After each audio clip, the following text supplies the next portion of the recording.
Welcome students to my channel.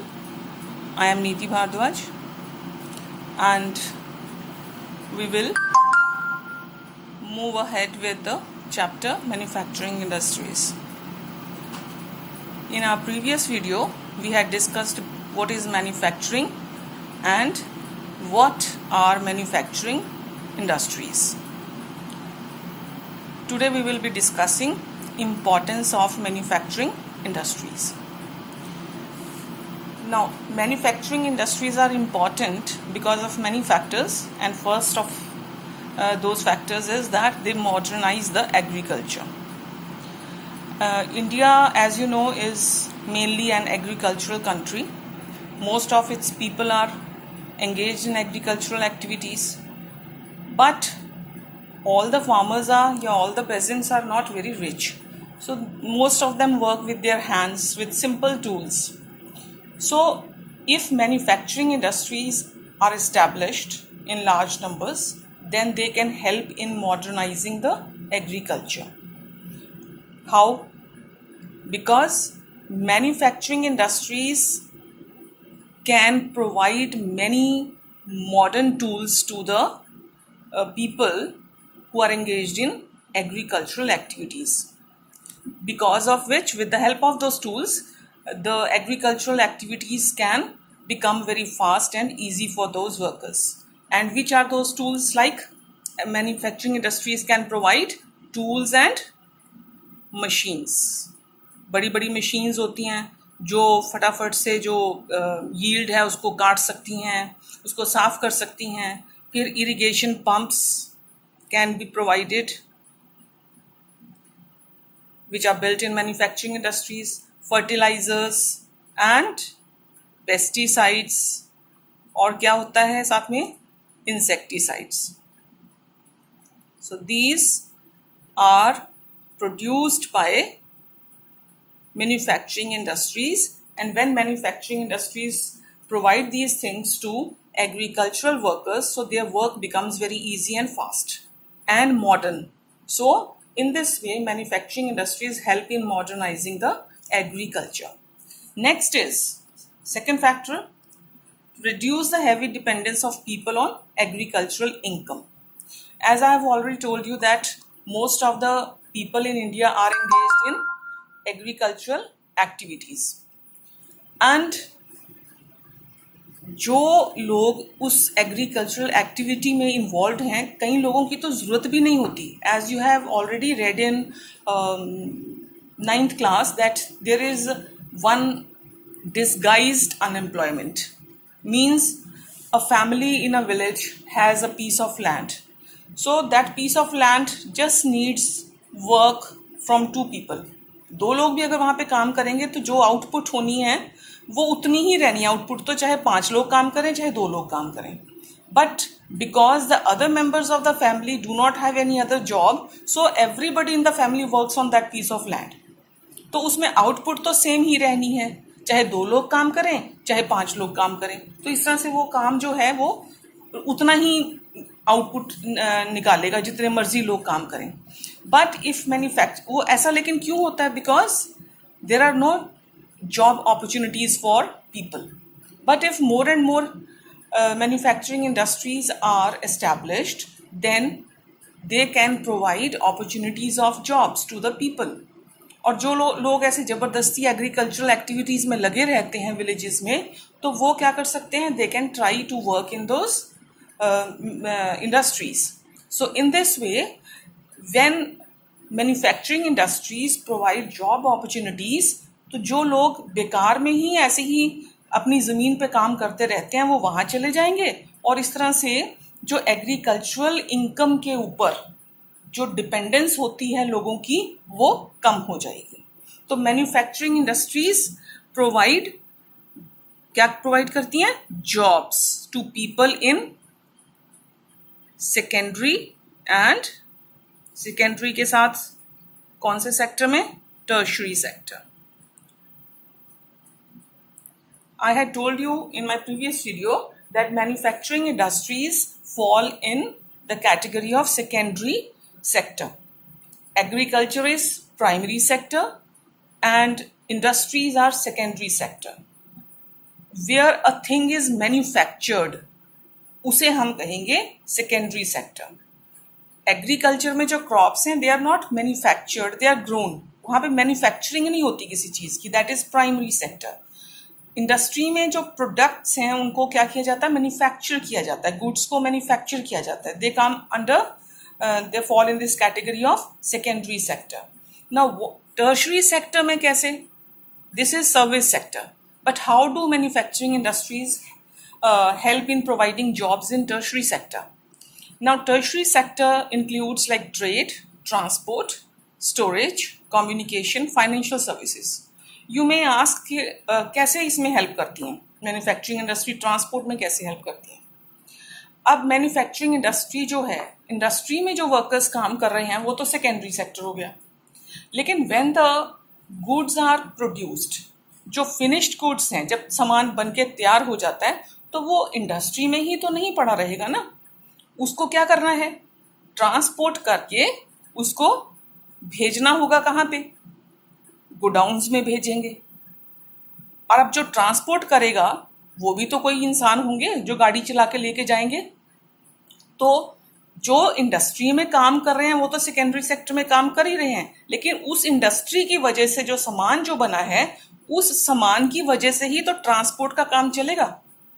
और transport का काम चलेगा तो कहीं गोडाउन में जाएगा, स्टोरेज की जाएगी उसकी, तो स्टोरेज में बहुत से वर्कर्स होंगे, उनको जॉब मिलेगी. फिर वो सामान को ट्रेड के थ्रू एक्सपोर्ट किया जाएगा, तो ट्रेड में जितने लोग और इन्वॉल्व हो जाएंगे उनको जॉब मिलेगी. कम्युनिकेशन में ये सारा काम आजकल ये तो है नहीं, आपको पता है ना, कम्युनिकेशन जो मीडिया है, आपको कंप्यूटर के थ्रू, इसके फ़ोन के थ्रू सारी चीज़ें. फिर फाइनेंशियल सर्विसेज, इंडस्ट्रीज़ को भी इन सब फील्ड्स में लोगों को फाइनेंस की ज़रूरत होती है. फाइनेंस कंपनीज खुलती हैं तो सारे लोगों को एक से आगे आगे चेन बनती है, तो कितने लोगों को इंडस्ट्रीज जो है वो जॉब्स प्रोवाइड करती हैं. तो दीज आर टर्शरी सेक्टर. एक तरह से इनडायरेक्टली, जो डायरेक्टली इंडस्ट्रीज में काम कर रहे हैं दैट इज सेकेंडरी सेक्टर, और उससे रिलेटेड जो आगे सर्विसेज आ गई, दीज आर टर्शरी सेक्टर. तो this way, in this way manufacturing industries reduce the heavy dependence of people on agricultural income. Now, next is importance of manufacturing industry, eradicate unemployment and poverty. So, how? The first thing very related with this, manufacturing industries provide jobs to people, provide jobs. So, this helps in eradicating the unemployment. And then those people who work in industries, if you compare their wages with those workers who work on agricultural lands, so there is a lot of difference. Now, agriculture में क्या होता है, कोई भी farmer अगर उसकी अपनी land है and he works on that land, तो he will not give wages to himself. अपने आप को तो नहीं अपनी सैलरी देगा ना, वो अपनी ज़मीन है, अपने लिए काम कर रहे हैं. बट अगर कोई और उसकी ज़मीन पे काम करता है तो वो एक क्या है, सिर्फ मजदूर है किसी की ज़मीन के ऊपर, तो उसको क्या सैलरी मिलेगी. तो उसकी सैलरी को कंपेयर करो जो इंडस्ट्री में वर्कर काम करता है, तो उन दोनों की जो सैलरी है उसमें बहुत फ़र्क होता है. And industrial worker earns more wages than an agricultural worker. तो इस तरह से ये पॉवर्टी को भी दूर करती है जो मैन्युफैक्चरिंग इंडस्ट्रीज़ हैं. And by providing job opportunities in secondary and tertiary sectors, they also help in eradicating unemployment. Now, next is they bridge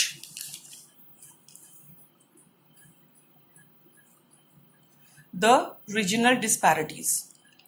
Now, bridge means, आपने bridge तो बहुत देखे होंगे. What is the work of a bridge? अब किसी river पे bridge है तो वो क्या करता है, उसके एक किनारे को दूसरे किनारे से जोड़ता है, यानी कि जो तो बहुत दूर दूर भी हो सकते हैं, long distance can be there. तो ब्रिज का काम होता है जोड़ना. तो यहाँ पर मैन्युफैक्चरिंग इंडस्ट्रीज क्या चीज़ को ब्रिज करती हैं, जोड़ती हैं, दूर करती हैं, रीजनल डिस्पैरिटीज.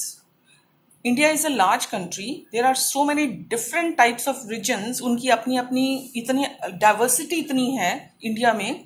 तो लोग जो हैं, जब दूर दूर के रीजन्स के लोग मिलते हैं तो दे फील लाइक स्ट्रेंजर्स. क्योंकि लैंग्वेज भी सेम नहीं होती। तो वो जो यूनिटी वाली फीलिंग लाने में जो किस तरह से थोड़ा सा हेल्प करती हैं जो इंडस्ट्रीज़ हैं कि अब इंडस्ट्री तो मैन्युफैक्चरिंग इंडस्ट्रीज कहाँ लगेंगी, हमें ये भी पता होना चाहिए ना, कहाँ पे इस्टेब्लिश की जाएंगी। कोई भी एरिया हो सकता है, सबसे ज़्यादा सूटेबल एरिया होगा जहाँ पे कोई रॉ मटेरियल अवेलेबल होता है।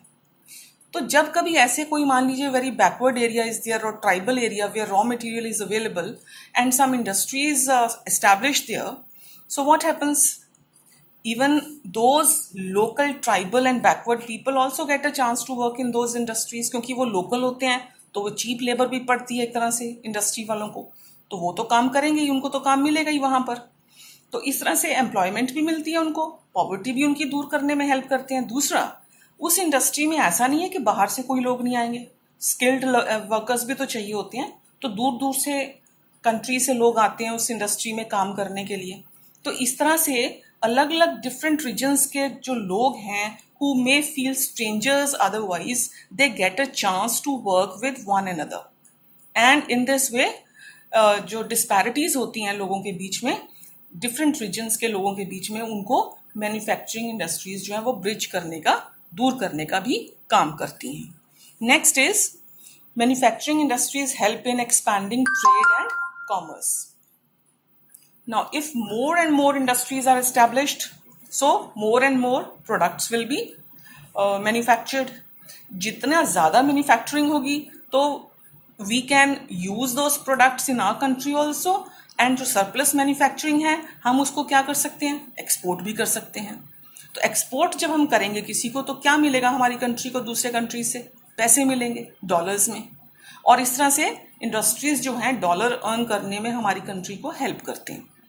और जब फॉरेन करेंसी बढ़ जाती है किसी कंट्री के पास, फॉरेन करेंसी का जो अमाउंट बढ़ जाता है, तो it is good for the country. तो the trade of the country increases when goods are manufactured on a manufacturing industries ऐसी ही सेटअप नहीं की जाती, उनमें जो गुड्स मैन्युफैक्चर करने होते हैं, कल भी हमने ये प्रीवियस वीडियो में भी किया था कि लार्ज स्केल पर होना चाहिए ये, and are manufactured on large scale and are क्या किया जाता है उन चीज़ों को, exported to other countries. It brings much needed, कहाँ की करेंसी आएगी, हमारे कंट्री की थोड़ी आएगी, बाहर से आएगी, और फॉरेन जो ट्रेड है वो ज़्यादातर फॉरेन करेंसी डॉलर्स में ही होता है, तो फॉरेन करेंसी कंट्री में आती है। तो इस तरह से हमारा ट्रेड और कॉमर्स बढ़ता है if more and more things are, goods are manufactured. And when will that happen, if more and more manufacturing industries are established in the country. So we have done 5 points to show that manufacturing industries are very important in the economic development of a country.